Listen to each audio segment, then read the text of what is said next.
Hey everybody, welcome back to Tim Travels. I'm your host Terry. And to some of the commenters, no, I don't really care if you like me. But thanks for watching. Okay, so I'm gonna get right into this. I do have some history stuff that I wanted to share with you. In particular about at the Gettysburg battlefield. But I wanted to get into this because it's been on my mind and I was thinking it through. And yeah, we'll see if the sun cooperates. I don't know. Anyway, I don't want to mess with the curtains. Oh, somebody asked why I have plastic on the top bunk. So here's the real truth. I have plastic on the bottom bunk too. This truck is the third truck that I've had since I've been a Bowman. And because the other two, like one I got sideswiped, and then I got another truck and I hit a deer. And so both of those are in the body shop. And my driver manager was like, hey, I'm gonna give you this truck. It's brand new, because this had like 1,000 miles on it when I got it. He's like, try not to wreck it. And he was messing with me, and I was like, are you sure you want to do this? But so far so good. But because he was like, hey, it's a new truck, you'll have to get one of your other trucks. And believe it or not, I like my older truck that I had because of some of the electronic features. It makes less noises and stuff than this newer one, because this is a 2025, I think. So anyway, and actually the other one seemed like it had better power. So that's the reason. So I was like, well, I'm just going to move my mattress, and I had have a topper on it. I'm just going to move it over. I'm not going to unwrap the Volvo mattress or any of that mess. And I'm just going to leave it in as pristine a condition as I can. So somebody will get a truck back that's got like 15,000 miles and be like, nobody's ever slept in this thing. I would think that was cool, because the Volvo factory mattresses are actually pretty nice. They're pretty plush. Okay, so without further ado, I've been thinking about, like, what do you do if you have an accident? Now, I certainly have had accidents, but I've never been involved in any accident where somebody that was my fault in a commercial vehicle, or other than my trailer when I was brand new driver bumping into other trailers, comes with the territory sometimes. But I've never had an accident that was like my fault where somebody got seriously injured or killed. Okay. But what I want to talk about is the possibility that happens.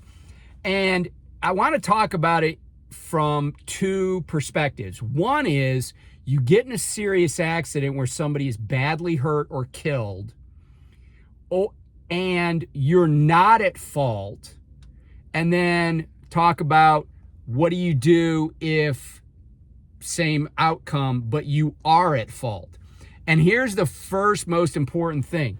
If you don't know if you're at fault, and by the way, the reason this came up is because of the verdict in a case against Werner in Texas, where their driver was just driving down the highway minding his own business, and somebody spun out on ice, came across the median and into the front of his truck, and somebody got killed. And the plaintiff's lawyers were able to convince a jury in Texas, and this was upheld on appeal, that the Werner driver had done something wrong because he was driving faster than they thought he should be, and he wasn't using his CB radio, and he was a new driver. So they were like, yeah, Werner did. And they put part of the liability on the driver and part of it on Werner. And now with interest, this judgment is $100 million. And Werner has lost at the trial court, and they've lost at the intermediate appellate level. And so now it's going to go to the Texas Supreme Court, and we'll see what happens. It's just perverse. It's a perverse outcome, in my opinion. But anyway, I was talking with somebody about that, and I was like, what should somebody do if they find themselves in a situation where there's, a bad accident, somebody's busted up into small change or killed? And again, the first thing you got to understand is, are you at fault? Now, that Werner driver in Texas never in a million years dreamed he would be partially liable or at fault at all. But again, this is a weird outcome. I mean, it is Texas, right? But what I would tell you is, if you don't know if you're at fault, then assume that you are. So if you don't know, and keep in mind that commercial drivers are often going to be held to higher standards than just somebody in a four-wheeler. So, just assume you're at fault unless you're certain that you're not. Okay? So if you're driving down the road doing the posted speed limit, you're 10 and 2, your dash cam shows you just staring at the road, and somebody just bags a stop sign and runs right in front of you, and you T-bone them and kill them, probably you're not going to be at fault. But if there's any kind of anomaly, you want to assume you're going to be at fault. Okay, so let's talk about this.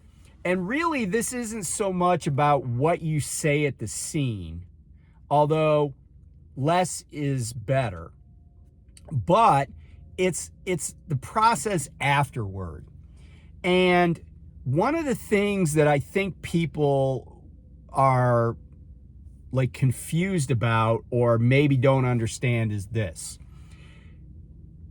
In my opinion, almost every trucking company is gonna fire somebody who's at fault in a serious accident. Like, unless your name is on the door of the trucks, like you own the company, you're gonna get fired.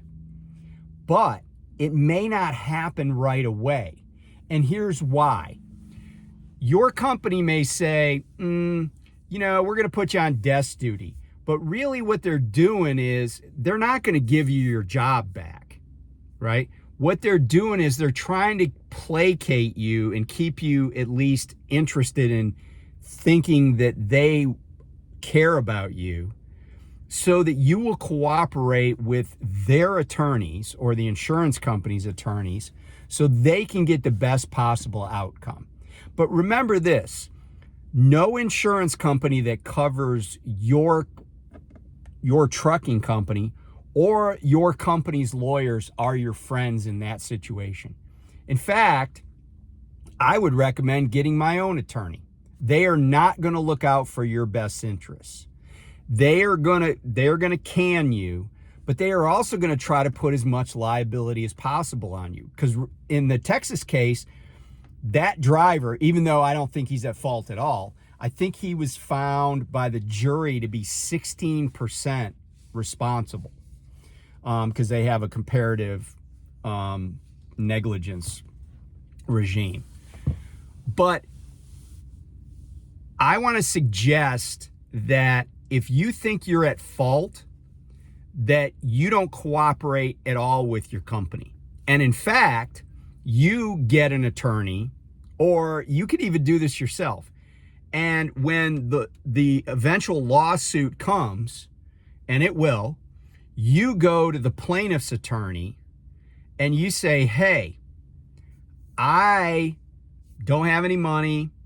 I'm willing to settle this case for nothing, basically, but I'll give you all the information you need to successfully prosecute your case. And you say, why would you do that? Because you're going to be found liable anyway. But it doesn't mean that you can't make a deal. In other words, the attorney on the plaintiff's side, his job is to get as much money as he can for his client. Ringing out some truck driver that only makes $60,000 a year and has very few assets is not going to get it done, right? there's an insurance company, and then there's a company with assets. That's who he wants to go after.